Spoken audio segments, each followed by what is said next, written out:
Jim Rowan, how's it going? Podcast number X. X. Like the Roman numerals 10. X. It's a big one, so it was worth making a fuss about. And you know, if you're gonna make a fuss, do as the Romans do. Hope you missed me. I'm sure you didn't. But it's been a couple of weeks. It's been an unfortunate couple of weeks. I made the move. I'm in the new place. I've got a new setup. I've got new conditions to get used to. I've got new timetables to get used to. I'm recording this right now on a very nice Friday night.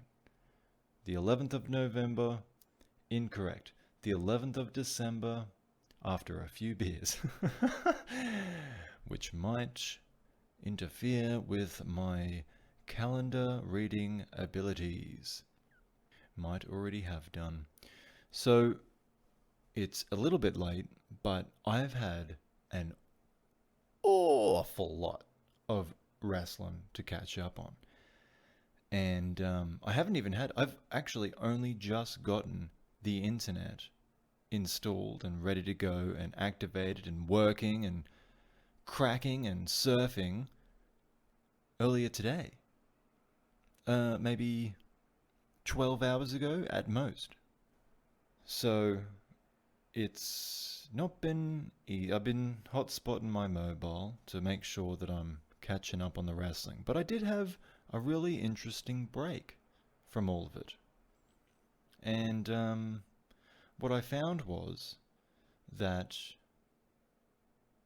you know what, it was good. It was good to have a break because I watch this stuff and I really don't like it. I have a lot to say about it that's negative, but with this break, I've realized, you know what, I actually do kind of like it. I like it a lot. I missed it a lot. I'm glad it's back. I've watched a shit ton of this stuff. So what I want to do is talk about it. I want to talk to you about it. I want you to hear about it. I want you to know what I think about it, if you will. So there's so much to get into. I really shouldn't be doing a long spiel here before moving on, or moving right into it. Podcast 10, Wrestle Me Weekly. Let's wrestle weekly, folks. Now, it wouldn't be a Wrestle Me Weekly if we didn't start with New Japan Strong, so let's just go ahead and do it. 21st. The 21st of November. That's where we're starting. New Japan Strong in the LA Dojo. The first match was Clark Connors and the DKC versus Sterling and Logan Regal. So one of the Regal brothers is too busy yelling at the 0 people in attendance about how DKC is done, instead of just focusing on hitting his move. And that gives Clark Connors time to come in with a big shoulder barge on the other brother, and then DKC hits a crucifix bomb on the loudmouth one to get rid of him, and then there's a dive to the outside to make sure, and then Connors taps the other Regal brother with, what else? A double leg crab. So they pick up the win on that one. There was Rocky Romero and Rust Taylor. They go about 15 minutes, which is a fair chunk of this show. Rust wins with what he calls a Gaia lock. No, that can't be right. A Gaia lock. A modified head scissors armbar. Which I didn't really like the look of, actually. And then he does his one-legged pose with the help of the referee, because he holds up his arm and you can tell that Rust is using that to balance himself. You know, you could just stand on both feet and raise an arm, but he hasn't figured that out yet. He's doing what he wants to do. Moving along quickly, JR Kratos versus Jeff Cobb. You know what? I skipped through the last matches if it wasn't apparent. But this match I wanted to see. However, that does also, of course, mean that I need to hear Kozlov's commentary, and I am serious. He needs to go. He has not improved in... Is it 6 months now? 6 months? He's atrocious. He's talking about the energy changing in this empty fucking gym with a dry monotone voice that the most gullible primary school kid in the world wouldn't buy. He ruined the match. He ruined the match for me a bit. What's new? Cobb impressively lifts Kratos onto his shoulders for a slam. It's a bit laboured, but they make up for it with their big clashes. There's a tour of the islands that does not have the snap that it usually does, but it's extraordinary nonetheless. Taylor and Lawler run in to attack Cobb, but Rossa runs in to even the odds, followed by Romero. All hell is breaking loose, says Kozlov in a bored tone. Danny Limelight is next to the ring, and he attacks Rocky, joining forces with Team Filthy. He's filthy. PJ Black makes the save with a chair before much more can happen.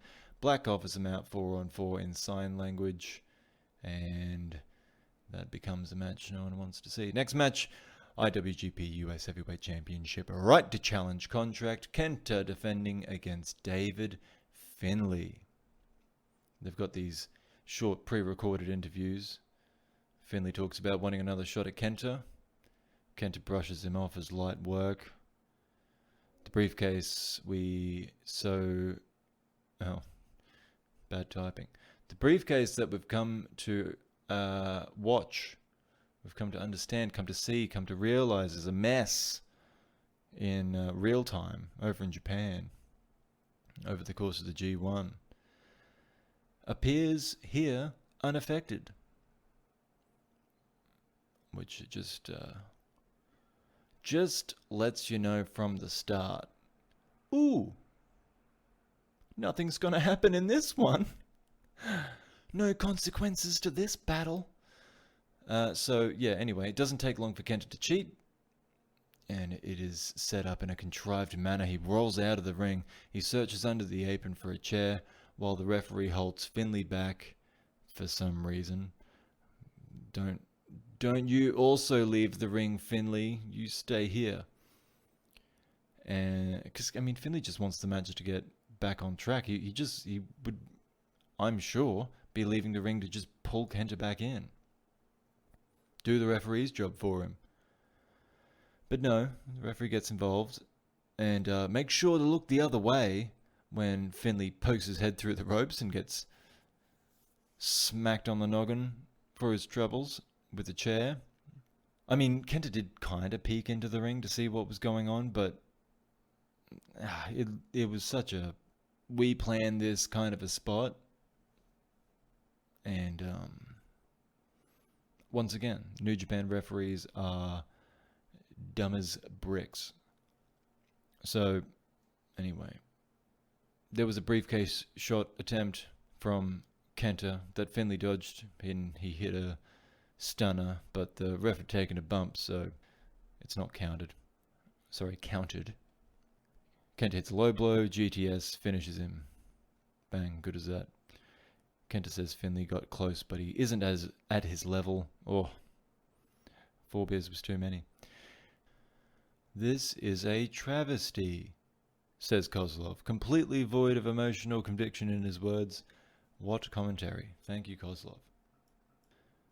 UFC 255 took place on the 22nd of November in Las Vegas, and we had a rare Joe Rogan appearance. Run through this quickly. We had on the prelims Nicholas Dalby versus Daniel Rodriguez, unanimous decision for Dalby. Antonina Shevchenko, sister of the flyweight champion, defeated Ariane Lipski with a TKO in the second round. There was a middleweight bout between Joaquin Buckley, who is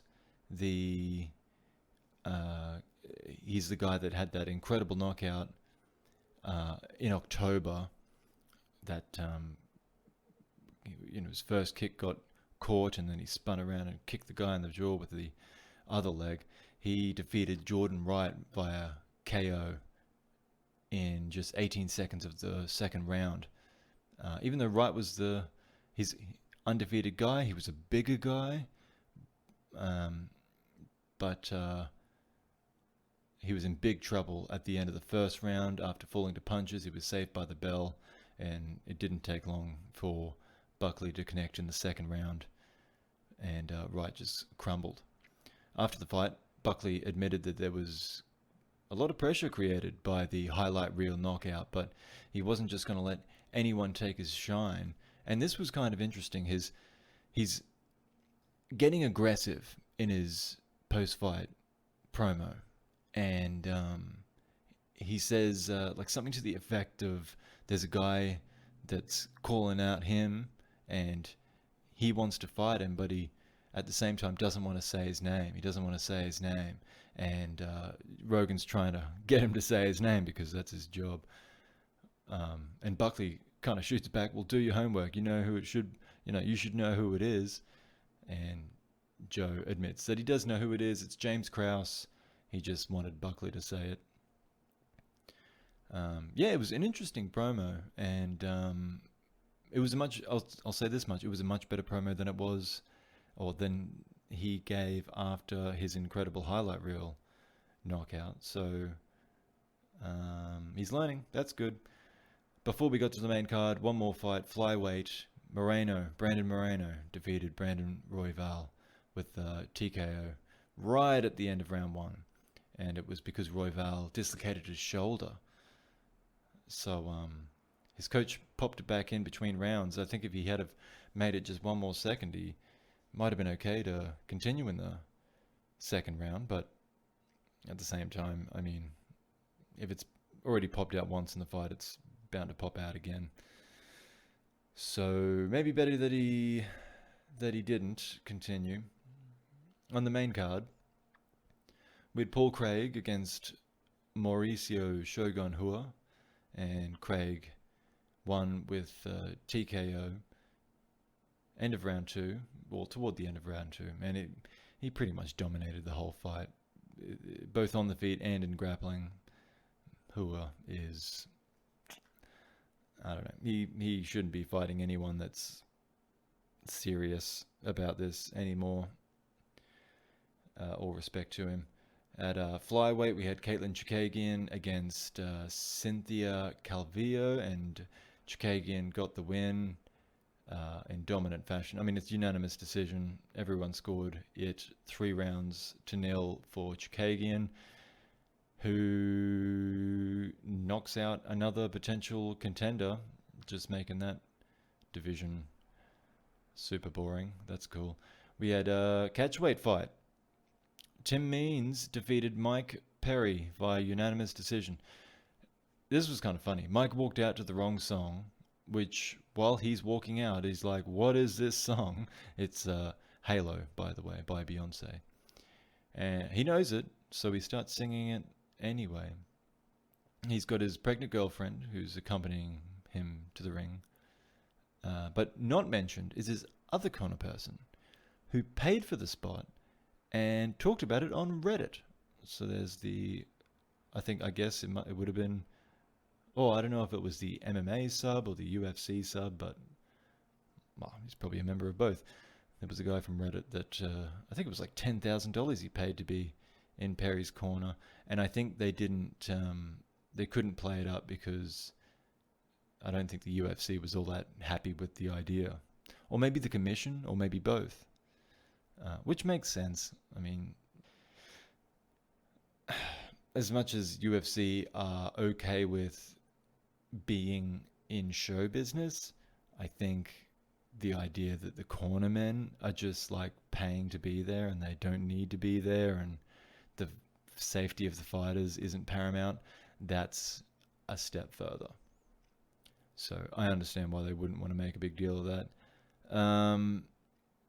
Anyway, so as far as the fight went, Means starts to piece Perry up with quick jabs and quick 1-2s.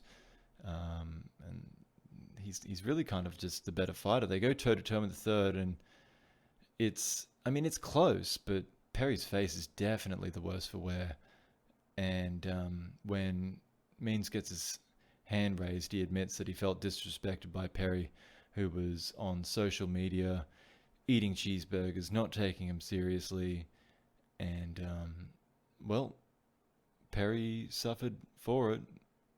He missed weight, and it wasn't a great performance, so he really needs to get his act together, frankly. And then there was a couple of title fights. So we had Valentina Shevchenko, the flyweight champion, defeating Jennifer Maia in a unanimous decision.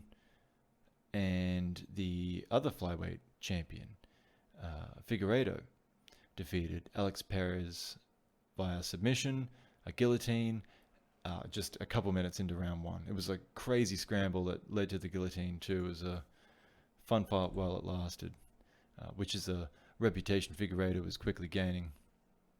Which is a sentiment at the press conference that Dana White echoed. He said he's fun to watch, and he wants to turn him straight around to face Brandon Moreno, who defeated Brandon Royval in the undercard. Shevchenko and Andrade is next in the female flyweight division, said Dana, which is, I predicted that already on, I don't know if it was the last podcast, but something recently, and couldn't be happier. That's a fun fight. Looking forward to it. Dana says Shogun should retire.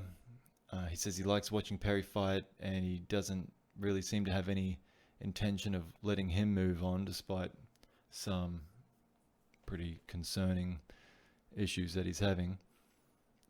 Dana's interested in the Buckley-Krause fight, so I think there's a weight division between those guys, but I guess they're going to try and make that happen. He has considered a women's atomweight division, unlike the whatever the division would be called between lightweight and welterweight. Super lightweight, maybe? Whatever. Yeah, well, he's considering that division anyway. He says that Anderson Silva was released from his contract, and he's working on having fans in attendance in Abu Dhabi for the McGregor-Poirier fight. But he says it's either going to be a full arena or no one. Like a full arena, or he's just going to do it in Vegas. He doesn't want to do a half arena. So the fight of the night was a fight that I didn't actually go through. So I guess maybe that happened on the Fight Pass prelims. But I can't pronounce the names, so I'm not going to bother. Performance of the night was Joaquin Buckley and Antonina Shevchenko. So there you go. On the 23rd, there was WWE Survivor Series from the Amway Center in Florida, which I didn't watch, but it was the retirement ceremony of The Undertaker. I think it marked 30 years in WWE for him. And yes, it did. Making his debut at the 1990 Survivor Series event.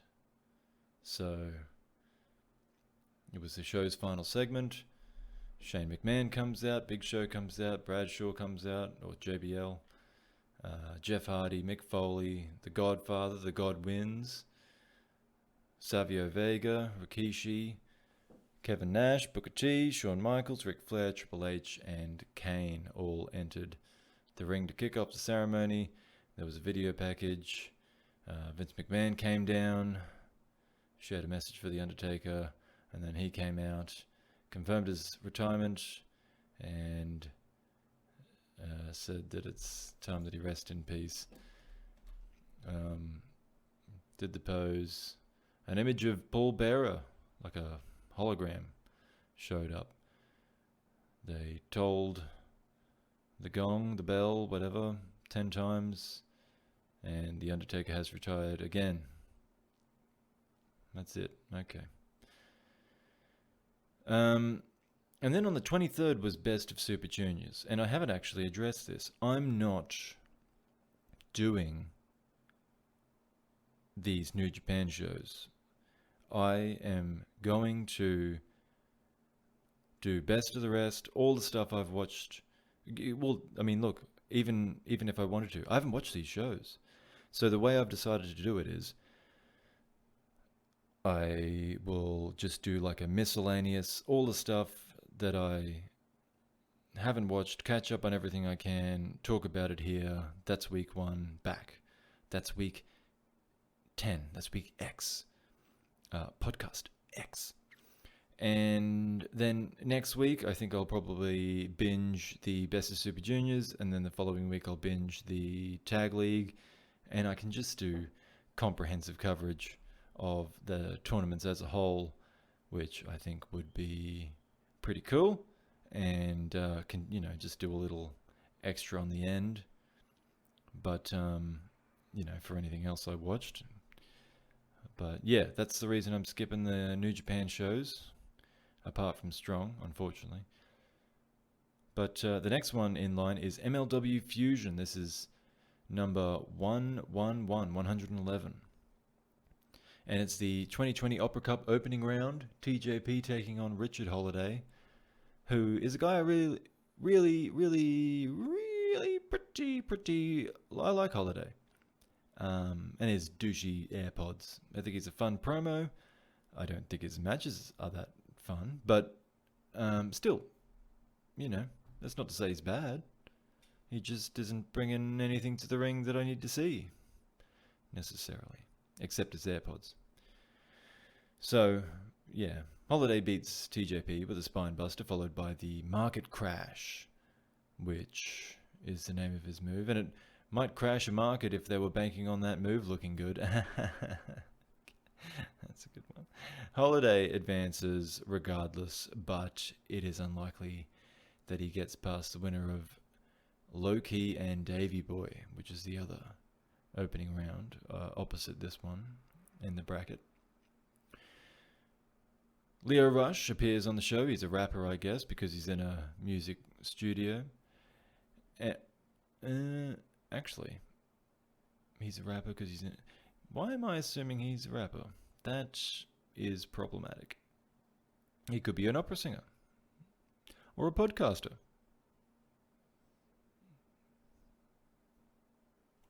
Probably wants to be a rapper. But anyway, he suggests he is interested in a title match. And then he chases the cameraman out of the studio before failing at slamming the door. And apparently he's going to debut on the 23rd of December at MLW Kings of Colosseum. Calvin Tankman versus Robert Martyr. Not much of a match, but I do enjoy a squash. It's the Tankman driver that comes after some crumpling blows and slams on poor wee Robbie. And I've talked about Tankman on here before, I know I have, because he was a big superstar at Bloodsport. Everyone loved him, got a big pop, and he says after this match he calls... well, he doesn't specifically call out the champion, but he does say that his goal is to become the MLW champion. Speaking of big fellas, there's this huge masked man that attacked Alexander Hammerstone last week, and when I say last week, of course... I'm quite a while back in this. Last time I did a podcast, I would have talked about this. They've got a list of injuries for Hammerstone. It's there was a ribs contusion, a hyperflexion of the neck, and transverse myelitis, which is, I know what all of those mean, but I'm not going to waste my time trying to explain it to you. So we'll move straight on to the other opening round match of the 2020 Opera Cup, Tom Lawler versus Rocky Romero. This time Dominic Guarini is the banner bearer for Team Filthy. And this was a pretty fun match, despite Romero being involved. Not that I dislike Romero, he's just kind of, how should I put it? Romero is a poster boy for matches that don't matter, is what I would say. He's also rather insulting, by the way, as a choice of an NJPW representative in this tournament. But still, I mean, it's a physical match, it's very technical, it's not at all contrived in the ways that so many matches, end up going or fall into the traps of. And both guys were creative with their techniques. There was a great scramble that ended it with Lawler sweeping Romero into the Gato. Well, it wasn't the Gato clutch, but it was that Gato clutch-like pin. And Lawler cuts an angry promo after the match, after having won, about being left out of last year's tournament, and asserts he will be champion of this one. So that is the end of the first week of wrestling that I've missed in a while. And we are back at New Japan Strong. It's the 28th of November, and it opens with Logan Regal versus Clark Connors. Sterling follows Logan to the ring. The DKC is with Connors. Kozlov is fully playing into being an absolute moron now, pretending he doesn't realize that these guys are twins. They have a fine young lion-like match that ends in what else? A double leg crab. Connors goes over Regal of the Logan variety. Then there was Adrian Quest and Jordan Clearwater versus Juice Robinson and ACH. What I noticed from this match was that they really should be treating Juice like the star of this show. I mean, a lot of the Strong roster are experienced guys that are very good, but in Japan, they would have to go through the dojo. They'd be treated like young lions for a while, and the fact that Juice is even having a match with these guys is not making the best use of Juice. I would also argue it's not what's best for the show. People love Juice. Especially the people bothering to watch this show, more likely than not, love Juice. And of course, you can't have everyone at a similar level. Juice is here selling with these guys, having a reasonably even match with these guys. You need top guys, you need middle guys. I think Juice should be a top guy on this show. And I'm not even a Juice mark, by the way. He's alright, I like him. He's a good, solid mid-carder for New Japan. But, yeah, I don't know. I feel like he should be steamrolling his way toward a title shot, a US title shot. Not to make everyone, I guess at the same time, you don't want to make everyone look like a joke. But it's okay for some of these guys to look weaker than Juice. ACH ends up getting the win in this match, by the way. He, I don't know. I think I was too busy wondering how I would book Juice to really pay too much attention to the match. The main event on this one was Tom Lawler, JR Kratos, Rust Taylor, and Danny Limelight versus Jeff Cobb, Fred Rosser, PJ Black, and Rocky Romero. And there's a back and forth between Filthy Tom and Jeff Cobb. They're individual interviews, but they're spliced together for a pre-fight promo package. And Cobb's a babyface with me for wearing a Stan Hansen t-shirt, but in December 2020, which we're not up to yet, actually. In November 2020, Jeff Cobb is a heel. He's here just baby-facing it up with the baby faces. Speaking of heel turns, Limelight. This is his first match with the Team Filthy. And it's not a bad match. Nothing particularly notable about it either, though. It ends with the rear naked choke. Lawler on Romero. Team Filthy's a decent heel faction. You know what? It'd be a good one for Juice to run through. Anyway, they celebrate together backstage. And funnily enough, Tom corrects me. He says they're not a faction. They just happen to be the best 4 fighters with individual goals that brings them together somehow. He doesn't expand on that. I'm not sure what that means. It sounds like they're a faction. A good one. A good one for Juice to run through. Push Juice, damn it. Alright. Then we had another UFC and an absolute colossus of a card.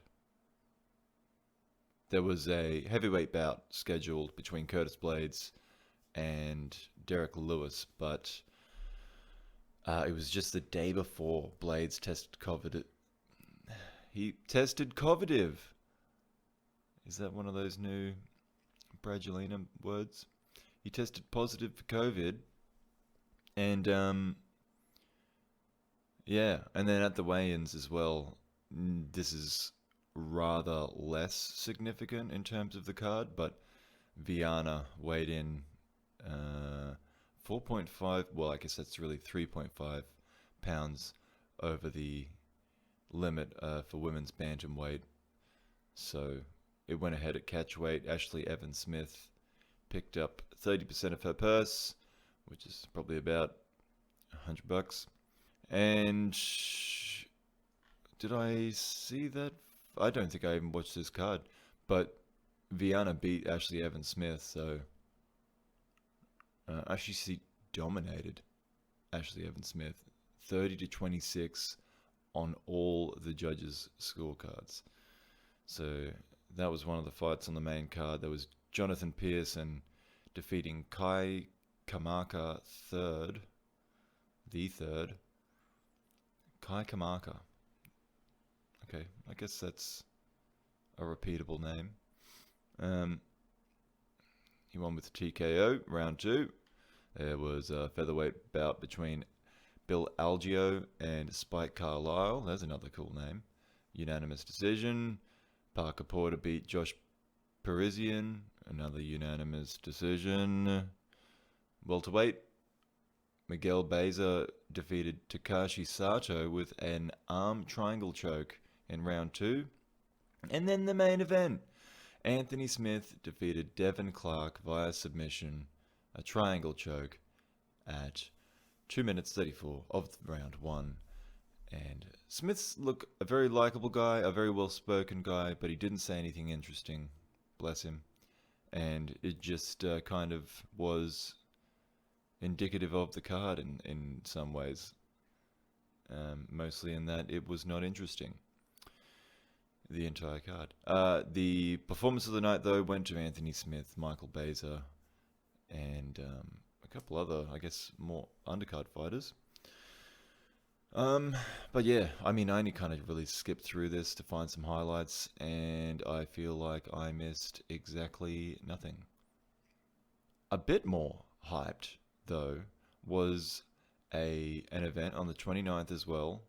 Triller Boxing pay-per-view out of the Staples Center in Los Angeles with Snoop Dogg on commentary. We had the main event of Mike Tyson versus Roy Jones Jr.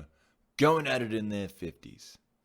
Who didn't want to see that? Well, it turns out they got over 1 million pay-per-view buys, as far as I don't know if they have I won't bother looking it up now, but I don't know if they have a figure they've rested on at this point, but it sounded like the pay-per-view did very well.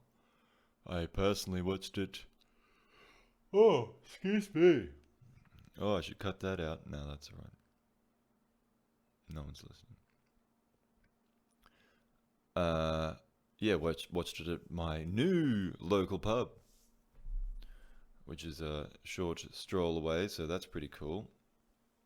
And I didn't really, I wasn't in a good seat, or I didn't care to be in a good seat until the main event. And you know what? I actually didn't even go to the pub. I just went for a late lunch. I was doing moving stuff. I completely forgot this was even on, but it was on all the TV, so I thought, all right, let's hang around and watch it. But the undercard was Badu Jack. Badu Jack. I think it's Badu Jack. I don't know. I've heard that name before. I think he's a Mayweather guy. He's light heavyweight. Defeated Blake McKernan by unanimous decision after 8 rounds. There was the cruiserweight bout between Jake Paul, who is the younger brother of that YouTuber Logan Paul. And I think he's a YouTuber himself. Oh no. Again. And Nate Robinson, who I'm even less familiar with, is a basketballer. A 36-year-old basketballer taking on Jake Paul is probably like 25 or something like that. And sounds like just as much of a dickhead as his brother, by the way. But I don't know what the back and forth between these two was, and I guess I can't say I'm really aware of the significance of that feud, of that promotion leading into this. So I'd be interested to know how they contributed to the pay-per-view buys, but Robinson was out of his depth in this fight. He got dropped a couple of times in the first round, and then he got dropped a couple of times in the second round, and that was it. I mean, and it got to that stage, and people were really critical of the referee and his corner for not stopping it earlier. So that really tells the story. But since this event, by the way, speaking of Logan Paul and Mayweather, they're gonna fight on pay-per-view. I think it's in February, and that's done. That's set up. Like, they've got pre-orders for the pay-per-view up and ready to go. So I don't know how that gets sanctioned. You've got a YouTube kid that's, you know, in fairness, a good athlete, but there's a difference between a good athlete and one of the greatest fighters of his generation. So yeah, okay, maybe they do it in Japan or something, but this is a really weird direction boxing appears to be taking. Not never before seen. I'm not saying that, but this, and I think, is it fair to say, of the modern era of this occurring, that Conor McGregor, I'm yawning again, Conor McGregor is the one that kind of started this with Floyd Mayweather. So thanks, Conor. Well, you know what? I don't mind. Anyway, speaking of it, heavyweight bout, Mike Tyson versus Roy Jones Jr. It was considered a split draw after 8 rounds. Rather controversially, but also inconsequentially, because it's just an exhibition. Most pundits scored the fight for Tyson. And it was better than expected, you know. I mean, they both showed glimpses of their former selves. And it didn't come across as just like a sparring match, although there were no knockdowns. Yeah, I mean, it was only 8 rounds. It was 2 minutes per round rather than 3. Tyson said he wants to do it again. Roy Jones Jr. seemed less keen, but he kept his options open. Yeah, the commentary was... I couldn't really hear the commentary very well in the pub. But from what I can remember, he was kind of shitting on it. Not Snoop Dogg. Oh, well, maybe Snoop Dogg was as well. But everyone loves Snoop Dogg, by the way. I didn't hear enough of it. But yeah, there was... I don't know. I just remember toward the end him saying, like, well, they really aren't anywhere close to what they used to be. And this is slowing down here. Like, he's... I don't know. I appreciate his honesty on commentary. Like, it's refreshing in a way, because, you know, you listen to these wrestling commentators and they're all, you know, telling you that their world championship is the most important title in the world in front of 30 people. But yeah, just I don't know. I think you can find some middle ground there. Speaking of wrestling, there's more of it, and there's a bit of a new one here. We've moved into December. It's the second of it. NWA Shockwave, Episode 1. So this is Billy Corgan's NWA revival. I liked 10 Pounds of Gold. I liked Power. So I'll give this show a little love here. We got Eli Drake having a nothing match against nobody, but he's always fun to watch. He's an interesting character. Camille is in ridiculous shape. She looks like an action figure. She takes on Heather Monroe, who has a large, bald drag queen with her called Halston Body. And he looks like an interesting manager. But he can't manage to keep Camille from victory. A spear does the deed for Camille. It is a good job she won because Monroe is pretty bad. And then we had Aldis and Bennett both cutting pretty good promos before their championship match later in the show. Maria's left out of frame for Bennett's promo. He comes out in a Be Real top. Well, there's Be Real written on his top, which is a Tyson throwback, speaking of him.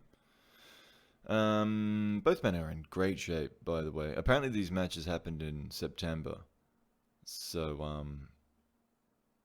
I mean, I've got a lot of stuff to catch up on here. So here's my NWA plug. NWA exists, everyone, so my conscience is clear. Aldis wins with a cloverleaf. Bennett passes out while in the hold, either due to pain caused by the submission, or perhaps pain caused by Maria and her screams. Next, MLW Fusion on the 3rd of December, in once again coming from you from some empty warehouse. More Opera Cup opening round matches. ACH defeated Laredo Kid via pinfall with a brainbuster. He cuts an odd promo afterwards. He's an odd guy, so that's fine. He calls himself the New Game. As in, like, you know, the game, Triple H. He kind of referenced there was an old game and that he's a new game. Which, I mean, that's what wrestling's about, just stealing cool names, and the game's a cool name. Although Jay Lethal got the better version of that name, the franchise. Mads Kruger is the big masked man that attacked Hammerstone back, I don't know what it is now, a couple of weeks ago. As of this writing, well, no, not as of this writing, when this show happened. But tonight they feed him Ariel Dominguez, who is all of 5'5" and maybe 60 kilos, 140 pounds. And so he gets thrown around for a couple minutes, and that's it. Another tip-top squash match from MLW. And then some masked guys come out and drag Ariel into a body bag. So that's his night. Opera Cup opening round match is the main event. Davey Boy Smith versus Low Key, a rematch from last year's Opera Cup. And the tale of the tape is just as unparalleled as it was then. Davey Boy dominates a thoroughly mat-based affair. Smith goes for a power slam, but Key holds on to the ropes with his toes and backpacks onto Smith, locking in a choke that nearly ended the match in his favor last year. Smith tries to flip Low Key over, but Key holds on, rolls Smith up, pins him down, and wins the match. And it kind of came out of nowhere because it was Low Key doing most of the selling for very much most of that match. So it's Opera Cup redemption for Low Key, and the champion drops out. Davey Boy was champion last year. But the former champion shows his sportsmanship by raising the arm of the winner Low-Key will now take on Richard Holiday in the semi-final while ACH takes on Tom Lawler. So, hoping to see Lawler versus Low-Key in the Cup final. Oh, look at this. This is something new, something interesting, something different. GLEAT is back. GLEAT. The UWF revival of sorts. So I mean, it would have been, I'm going to stop referring to the last podcast because I can't get my head around how many weeks ago they might have been, but I know that I've spoken about GLEAT before. I watched a whole card. Well, actually, no, I didn't. I didn't really watch the whole card, but I kind of skipped through a whole card. Now they've released a single match. It's through the translation, I've got it down to Experimental UWF Rules Match 1. And this one's between Soma Watanabe and Mitsuya Nagai. The show, or like the clip, it's just on YouTube, is bookended by commentary or talking heads. I didn't pay much attention to it. I know Tamura was there. I know Hayashi was there. There was someone else. I don't know, maybe he's the commentator. The other one. I didn't pay attention to it because I can't understand them, so I just skipped straight to the match. But and they provide commentary for the match as well.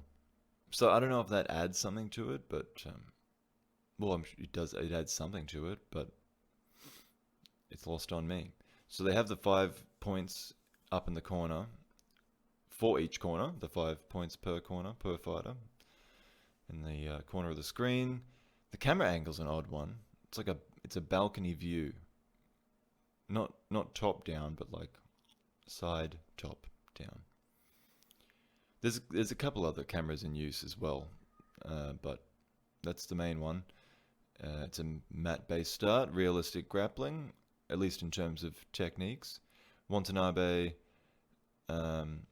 reaches for the ropes over and over, leaving him with just 1 point remaining while Nagai has retained all of his. This sparks Watanabe into a flurry of strikes and a German suplex that downs Nagai and costs him his first point, despite him beating the 10 count. It's a down, so that's a point taken off. The bell rings shortly after that, though, due to a very unique takedown that I guess was considered a down on Watanabe and ended the match, unless there was some kind of submission from Watanabe that I missed. But it was a short, but it was an interesting match. It was alright. Now, from the barely making news, probably no one knew about it, to the everyone knew about it, AEW Winter is Coming. Yes, I had to check it out. Even I must check out this AEW card when they do something like this. Although having said that, I just skipped through the first part of it. So Orange Cassidy and MJF are the two remaining in the opening battle royal, and then Jericho beats Kazarian despite the inner circle being in shambles. So Jericho gives them all a dressing down and says after the match they're going to be breaking up next week unless they can fix the team. I don't know how they go about that. Rhodes and Allen team up. Well, I should be more specific, I suppose. Cody Rhodes and Darby Allin team up against Starks and Hobbs of Taz's FTW faction, I guess. Darby beats Ricky with the coffin drop, but the heels continue the attack after the match, including an attack on Cody's manager, Arn Anderson. When they've got Cody up and ready to strike with the belt, I think, the lights go out.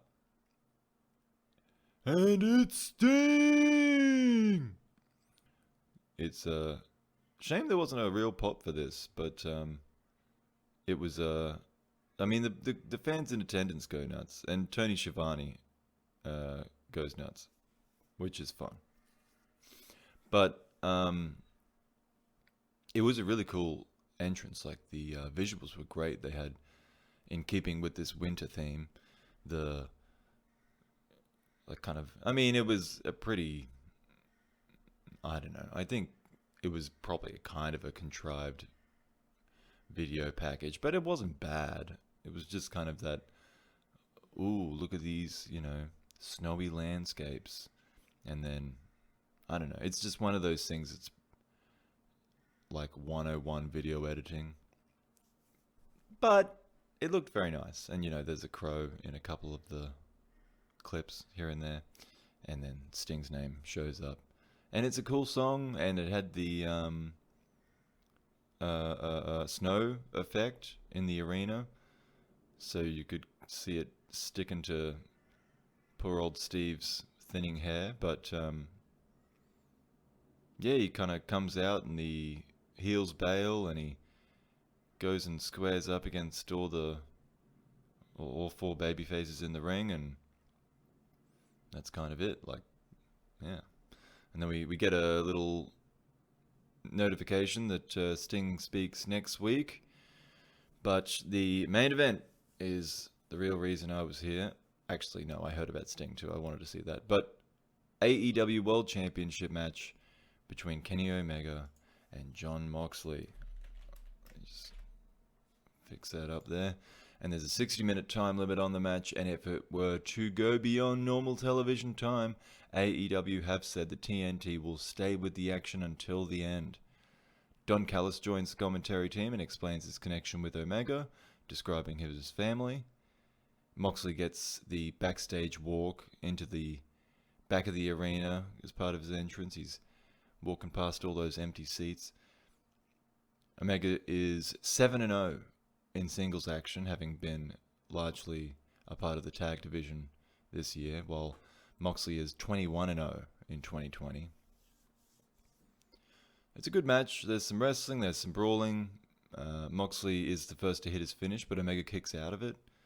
Moxley tries to dive out at Omega, only to eat a knee. That spot was pretty cool, because I actually looked to see if Moxley caught his toe on the rope or something, because when he hit that knee, he came to a dead stop. It looked really good. And he hits a few more knees, by the way, as Omega is prone to them. He is able, though, to reverse the one-winged angel. Omega does a Rainmaker pose and hits a Ripcord V-trigger, then hits Kreutz Wrath instead, rather than the one-winged angel, because it's got the same setup. Which is a stupid setup unless you have the one-winged angel, by the way, because I know he used to use Kreutz Wrath as his finish. And it's like, just do a German suplex. What difference would it make? But it makes sense when you've got the one-winged angel and you're faking him out. Moxley hits another DDT. This time it's it was into a heater at ringside. Because it was cold, because it's snowing inside. They have heaters at ringside. And he kind of, it looks like crap. It just basically looked like a little double underhook suplex. A Kanuki suplex, if you will. Shout out to Yuya Uemura. But yeah, so Omega hits the heater at ringside, and the referee goes over to him, pulls him away, calls over a doctor. Callis goes over and stays at ringside as Moxley gets fed up with this, ignores the referee, pushes him out of the way, throws Omega back into the ring. Callis tries to stop him, grabs a mic, but gets pushed over, and as Callis falls down on the apron, the mic is dropped to Omega, who, when Moxley turns around, clocks him in the head with this microphone, and it busts Moxley open. Kenny hits a V-trigger. Without his knee pad, he pulls down the knee pad. He hits it 4 brutal times before the one-winged angel in the center of the ring. And there is a third, I believe, AEW World Champion, Kenny Omega. Callis rushes Omega out of the ring. JR's calling it a screw job. This was a bit overdone, to be honest. All he did was use... So I guess a part of this in the build-up was that Moxley the match that they had was, I think it was the Lights Out match that they did months ago at one of the pay-per-views.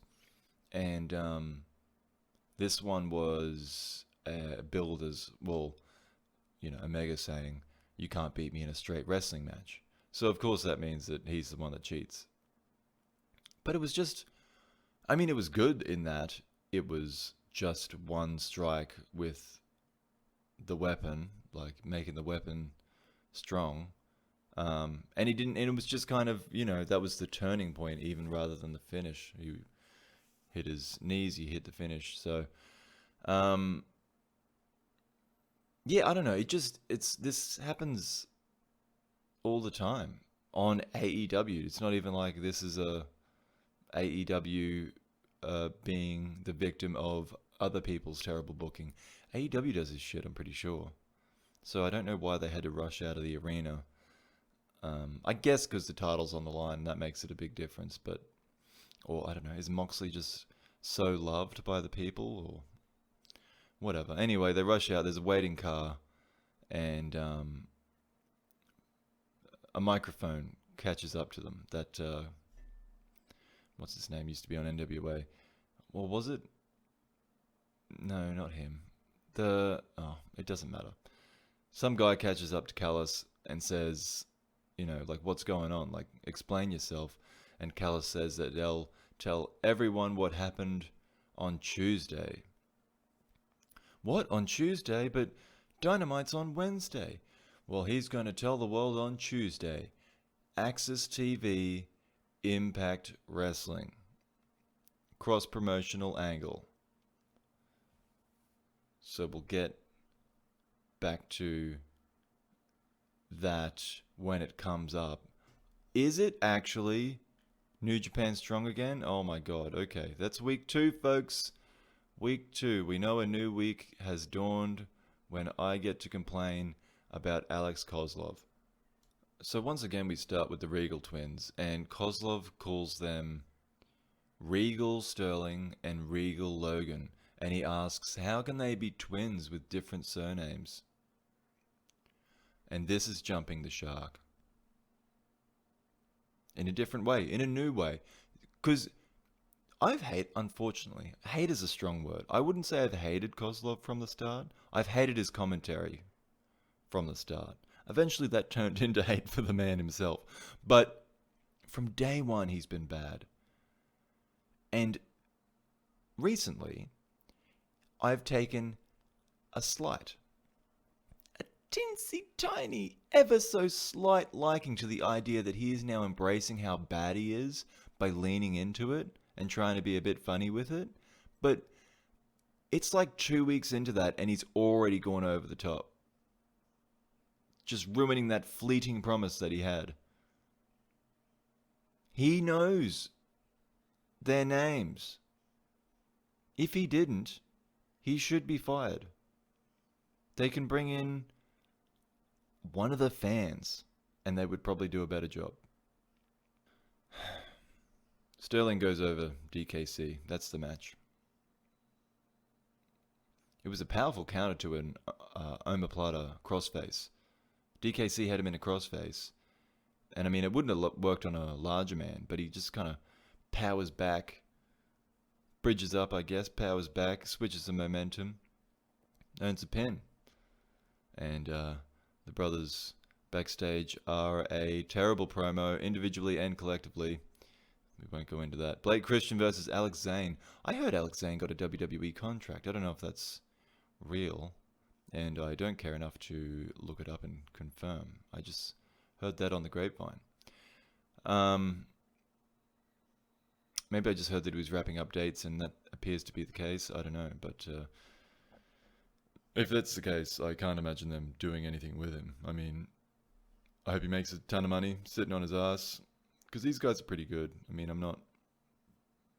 I'm a bit of a Blake Christian fan, but I don't know. They're good. It's just whatever. They're kind of real New Japan Strong guys, unfortunately. So they just need a little pizzazz behind some of these guys, that's all. Yeah, I don't really have time for this show. So there was some kind of like pump handle driver that ends up obtaining the win for Zayn.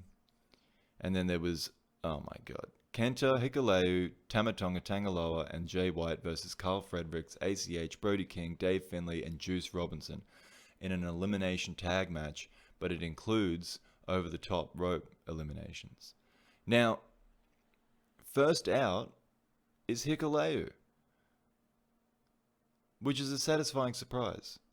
But from there, this match is such a bore. Like, I really tried. I thought, oh wow, that's cool, getting rid of him. But no, this match sucked. And it made me angry too, because in the face of tradition, in the interest of fresh beginnings, I watched this last before this recording rather than first when my recording would be happening as these shows would go to air.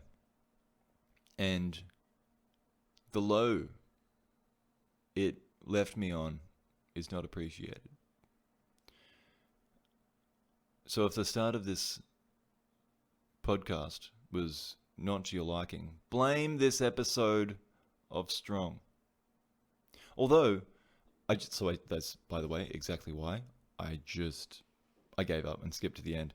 So it's Kenta and King at the end, and a Ganzo bomb pretty quickly ends it. So it was Brody King I think it was Tangaloa he eliminated, and then he turns around and it's him and Kenta, and it doesn't take long.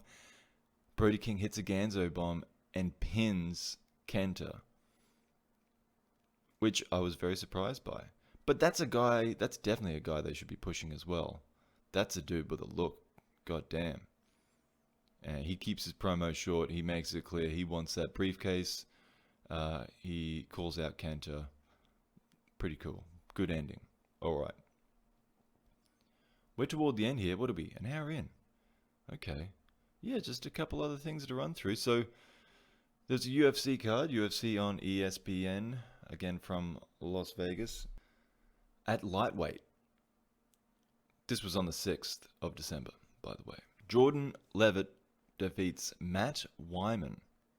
Matt Wyman. What a blast from the past. What's he been up to? Where has he been fighting? I looked it up. He's been fighting in the UFC. He's fought 3 times in the last 18 months for the UFC after a 5-year break from the UFC. This guy's been fighting for the UFC and no one else since 2006, the glory years. But this modern UFC is not so kind to him, because Jordan Levitt may as well have been yawning when he just walked straight over, picked him straight up, and slammed him straight down. And that is the match. That is the whole fight. He was really cool and casual about it. Like it was cool of him not to throw a punch. He recognized that Wyman was out. But yeah, 20 seconds into round 1.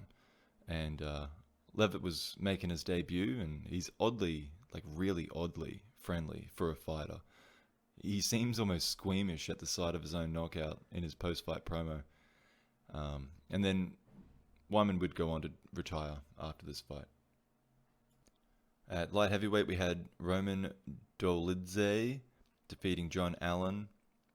More names like that, please. John Allen. Split decision, although the commentators were confused how anyone judged this for Allen. At lightweight, Gabriel Benitez defeated Justin James at 4 minutes into the first round. It was a TKO. And Benitez just peppered James with punches and kicks. But it was a huge knee to the solar plexus that sent James flying, and it was over with that, although he did follow up with punches and elbows. And Benitez is really emotional after the fight, explaining that his boxing coach had just passed away. So I don't know. I don't think I made a note of the bonuses. Hopefully he got one. That was a cool finish. I mean, it was not cool for James. It looked really painful. The way he got kneed in the chest and was just kind of launched. Yeah, the commentators were cringing at that one. There's another catchweight fight. No one can make weight in Las Vegas. Couple pounds over. Jamahal Hill. Gosh. Defeated OSP. Hold on. I thought OSP went to heavyweight. He's back at light heavyweight? Maybe he just took the fight on short notice or something. I don't know about this one. Didn't I swear OSP went to heavyweight? Oh well. Yeah, so Jamahal beat him. He didn't knock OSP down at the end, but he was just stringing. It was probably a couple of dozen unanswered strikes he strung together before the referee's just like, okay, that's it. And it was fine. It was a good stoppage. And then the main event was at middleweight. Marvin Vettori defeated Jack Hermansson, unanimous decision, 49-46. Well, on two of the judges' scorecards, and then 49-45 on another. Which, yeah, Vettori was ranked 12th, and Jack is number 4, so this is a bit of a surprise. Vettori drops Jack in the first round with the left hand. He stays on top for the rest of the round, and he controls a lot of the second two from on top. But in round 3 and 4, the fight stays on the feet, and it's Vettori landing more. It's even-ish, but it's clear that Vettori has the edge. And because of the way Adesanya's cleared out the division, Vettori's put himself close to a title shot, from 12 to title shot. I mean, it won't be directly 12 to title shot, but yeah, he was probably the next contender, Hermansson, if he won here, especially if he won, with some pizzazz, with something good, something cool. The final round goes similarly again, but Hermansson tries a desperate heel hook at the end, so at least he's trying something. Doesn't work. Vettori wins, says after the fight that he could have done a lot better, even though all the commentators are really impressed with his performance. And Anik asks, who's next? And he calls out Borrachina, the Eraser, Paulo Costa. What a good call out. That's a very good call out for Vettori, not just because that is a guy that you can beat and get a title shot off, but it makes sense. He's coming off a loss. It makes sense if he's to take Jack Hermansson's place in the rankings. I'm sure Paulo Costa is, 2, 3, 1, 2, or 3. I don't know who one otherwise would be. I would look it up if it wouldn't take too long. But also just the fact that that'll be a fun fight. I mean, Vettori's quite happy to stand in front of him and pound it out with another buffhead like him. So, yeah, that'd be a fun fight, I think. That'd be a cool one. Good call out. That's what he should be doing. I wonder if, though, the fact that Vettori is Italian, that just ruined that idea straight away. I was thinking, it's kind of, I think Adesanya's the type of guy that would get a kick out of defending his world championship around the world. So if they were to, do not a pay-per-view maybe, but just like a title defense that's probably what would ruin it though. The fact that they can't do a pay-per-view over there, because it'd have to be like 6 in the morning or something for it to be the normal time in the United States. But, well, anyway, you know what? Vittori's not going to do money on pay-per-view anyway. And obviously he's the B-side, but I don't know. I like that idea of like you defending the world championship around the world. And obviously they would draw a crowd in Italy. Italians love Italians. They're unique in that sense. Oh, that's a joke. I'm just kidding. I love Italians. But yeah, it's an opportunity if he gets through the eraser. If he is not erased. If he is a pen. In other UFC news, Yoel Romero was released from his contract. Dana White explained that he won't be the last, with 60 cuts before the end of the year projected. On Yoel in particular, though, White pointed out that he has lost 4 of his last 5. He's 44 years old, and he's probably... Dana White didn't mention this, but he's probably on a fair bit of money, so, budget cuts. Well, I mean, there's not really... Well, it's a budget cut when they don't necessarily need to budget cut, but businesses do that. Not fired, but suspended was Yair Rodriguez, 6 months by USADA for failing to file his location for random testing. So he must have messed around an agent. And then another bit of news is that Khabib Nurmagomedov. You know what? I should have got that the first time round. I'm tempted to edit this. Khabib Nurmagomedov, and I still messed it up, has purchased MMA promotion Guerrilla Fighting Championship. And he's going to rename it, or rebrand it, or he has done, Eagle Fighting Championships, based in Russia, and he wants to work with UFC as a feeder promotion, similar to how M1 currently operates. So keep an eye on that. Quick note here, there was the boxing pay-per-view at the same time out of the AT&T Stadium. It was Errol Spence versus Danny Garcia for the WBC and IBF World Welterweight titles. Spence is coming back from he was involved in a high-speed vehicle accident a year ago, roughly.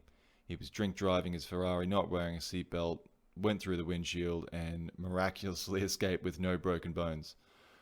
And this is his return against Danny Garcia, who's no joke, former world champion, that has only lost to the very best in the sport. I think it's Thurman. It doesn't matter. Anyway, the top guys. And Spence continues his record. Unanimous decision in his favor.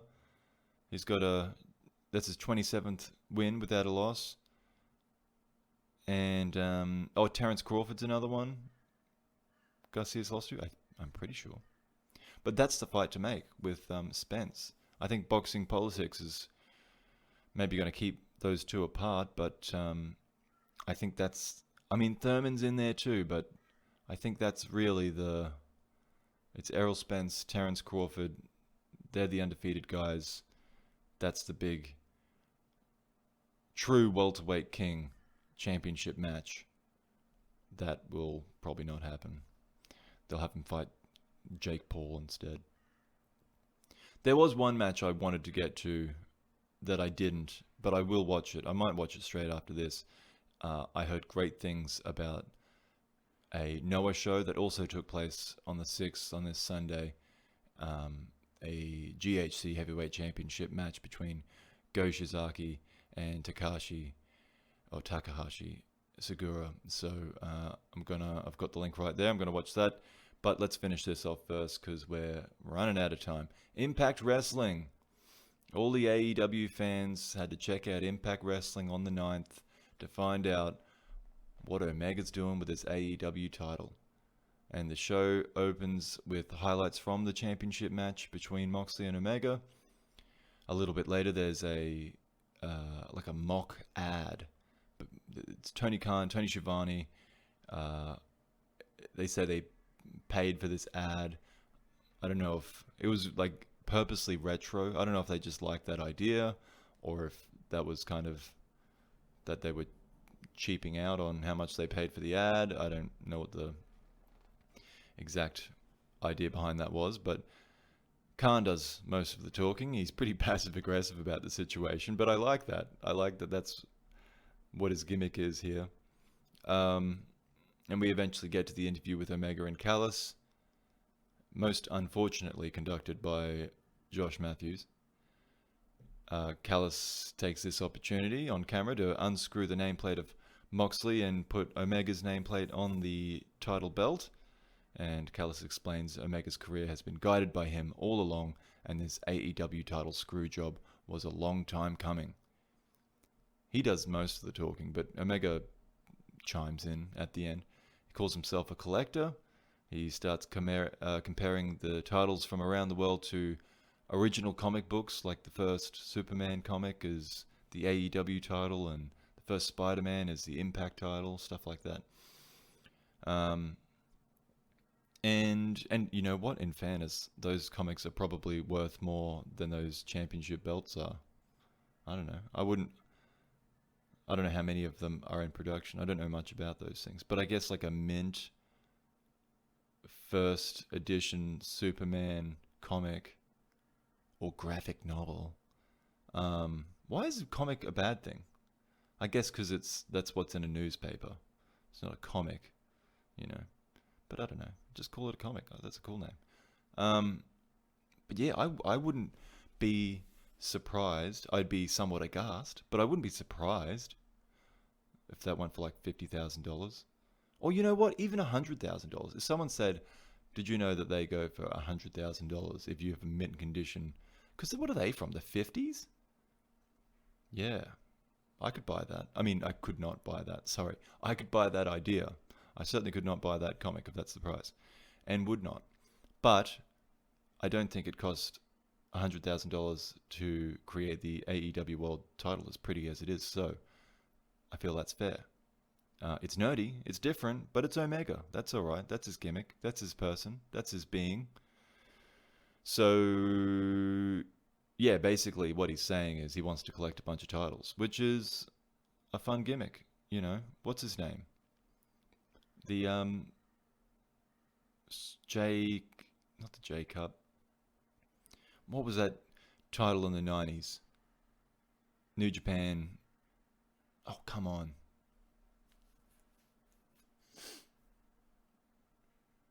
I can't remember. But there was like 8 cruiserweight titles, or light heavyweight titles, or you know, junior titles that Asai. What's his name? Oh gosh, what's Ultimo Dragon? Thank you, fans, calling that out for me. Yeah, I don't know. That look is cool. It's a bit different when they're like world titles, the top titles in the company. But you can take the Impact title. That's good for Impact, I imagine. And then he says he's got a big announcement for tomorrow night, and he signs off with goodbye and good night, bang. Haven't heard that for a while.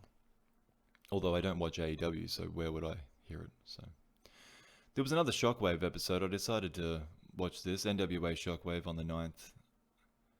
Straight away, I noticed this episode is nearly twice as long as the first one was. But I must say, I like Joe Galli. I understand why Corgan has kept him on retainer. He's the host of the show and the play-by-play on commentary alongside Alyssa Marino and Todd Kennelly, who are also pretty good. Alyssa in particular, just because a female voice, it's sometimes it's a bit different. You know, there's not a lot of female commentators, so it stands out a little bit, which can make her, I think, the subject of more intense scrutiny for that reason, that it stands out. But you know what? I thought she was good. I hope that didn't sound condescending. I think she's done some of this work before. It certainly sounded like it, but I'm not that familiar with her. So no, I thought the commentary on the show was good. We have another Camille match. Man, I wish I had her body. Like as a man, me as a man, I would be more masculine, even with those boobs, instead of these boobs.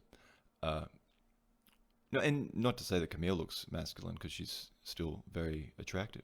Although personally, I, an objectifying, chauvinistic piece of shit man pig, found her more attractive before she got so cut. But as a wrestler, she looks badass. I'm all for it.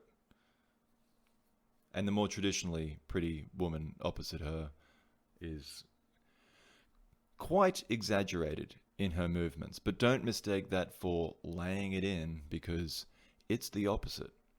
She winds up and then stops inches from her opponent. All of her offense looks like she's playing with a child. Camille wins with a spear, which looked pretty good. Kind of wish he laid it in harder. This is how you wrestle. Connection is required. Bang!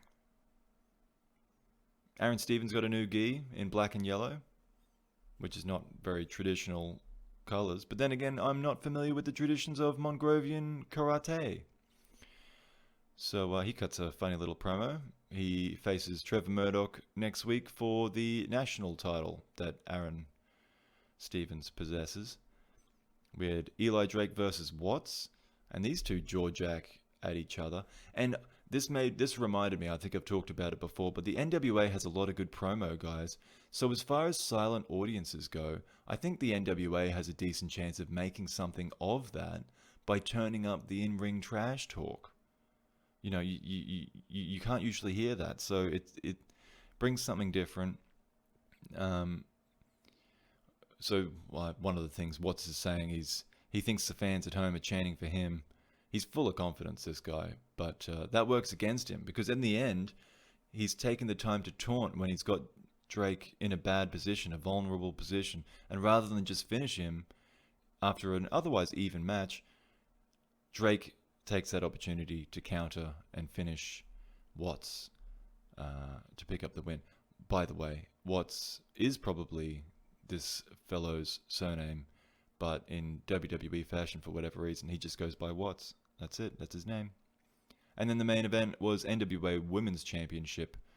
The champion being Thunder Rosa, defending against Priscilla Kelly, who's not a bad promo. She cuts one before the match, and she's got a good look too. Can't say I paid full attention to the match, but because it was kind of long. It went for over 20 minutes.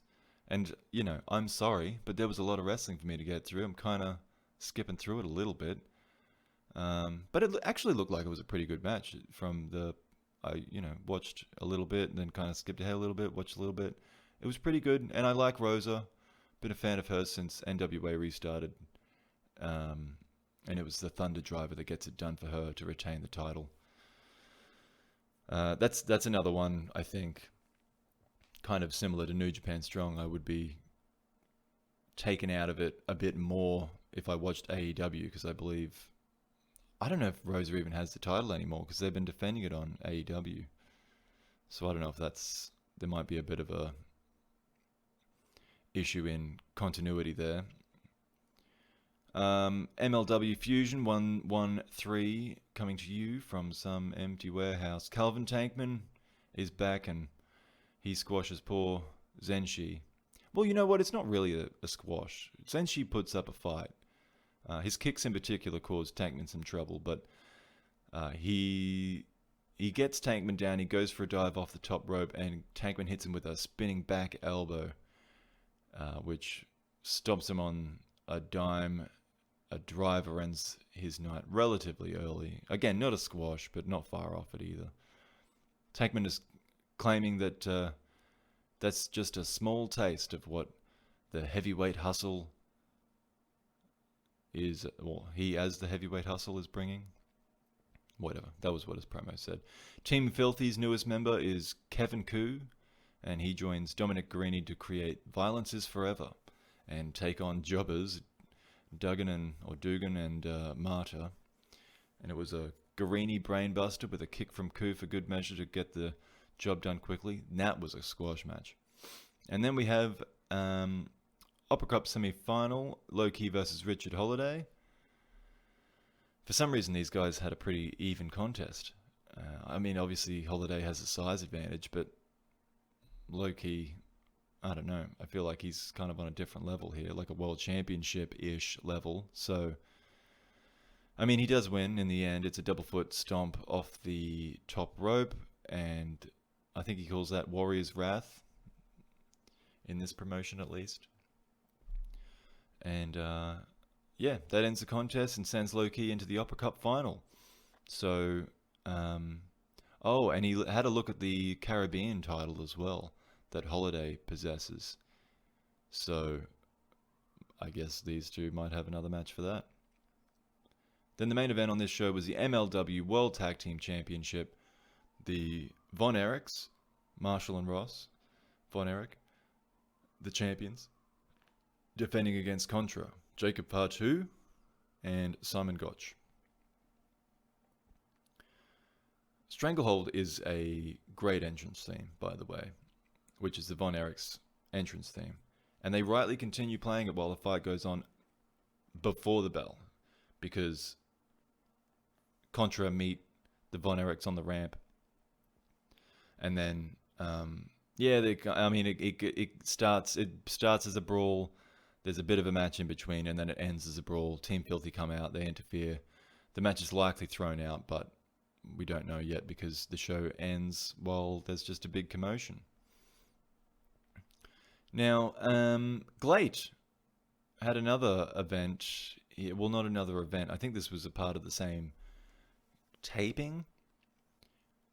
This is on the 10th of December. It was match number 2. So they're just kind of, I don't know. They did a few experimental matches. And I don't know what was experimental about this one. Takanori Ito versus Yutaka Yoshi. And because last week it was, the week prior to this event, they released the other GLEAT show that I talked about. I'm saying GLEAT now. I caught up with that pretty quickly. That's good. It was Watanabe, who was the other original GLEAT fighter signed, and this time Ito was the second and signed fighter, official fighter for GLEAT, and he takes on the veteran of New and All Japan history, Yoshi. But poor old Yosh isn't moving too great. If he falls on top of you, though, look out. That could be the end of the match. In fact, his Boston Crab in this match looked particularly painful because while he barely had a grip on Ito's legs, it's more the fact that he is crushing the small of Ito's back with his, let's say, heaviest portion. The match is fine for what it is. I just didn't understand what was experimental about it. They just had a conventional pro wrestling match. Perhaps the commentary adds something to this that I don't know about. Ito threw some hard kicks, and he tried his best to lift Yoshi. Eventually, he was able to do it. Probably threw his back out doing a back suplex, only for a 2 count. There's no points in this one. It's not UWF rules. So, that's it. Yoshi wins with a splash off the top. And so, Ito is dead. You had a good run, kid. R.I.P. We'll see what else comes out of GLEAT. I'm going to keep in touch with it because I'm interested to see what they do. But I think we're at the end here. AEW Dynamite. I thought, well, I may as well check out what happens, what follows. We have Sting talking. We have Omega back. And if you're excited to hear me talk about AEW, my apologies. This is probably the last time for a while. So we had another ridiculous Cody Rhodes entrance. And I mean, it's pretty great, by the way. It's just so over the top for TV, let alone an entrance on TV for a promo segment that's just going to be a few minutes. They spent a quarter of the budget on this bloke alone, on his bloody entrance. Oh, see? Because the lights go out. Oh, they can't even afford the Oh, no, wait, it's Sting. So, the snow's back. And they had this huge over-the-top entrance for Cody right before the entrance for the guy that they're trying to draw ratings out of. By the way, just making a note. I mean, Sting got some fake snow, but Cody had, like, fireworks going off. There's fire. Dun, dun, dun, dun, dun. The lights go out. The lights come on. He's on his raised platform in his, designer outfit. Oh, it's ridiculous. Okay, so, but Double A came out with Cody, and he grabs the mic and he says, hey, look, you guys got business together. I'm going to leave it between you. And he walks off. I don't know why he came out in the first place. I guess you would usually cut a promo with Cody. Whatever. That's fine. Sting takes the mic and asks for a hug from Shivani. And then he talks just like a normal, real person, which is refreshing in some ways, but it's also not completely fitting his gimmick. But I don't know. It depends what direction they're going to take with him, I suppose. I mean, you know, his gimmick's kind of gone now. That was 1997. That's 23 years ago. Anyway, so Cody says he's been waiting a long time to share the ring with Sting. And Sting's just got no interest. He just walks past him, points instead at Darby Allin, who's sitting, brooding in the audience with his TNT title. He doesn't make a direct challenge, does Sting, but he does pledge to stick around. So that was the Sting thing. And then the Omega thing was a helicopter touches down and Omega swings the door open, slowly followed by Don Callis. Obviously not used to getting out of helicopters. Don't have helicopters on Impact, do you not, Don?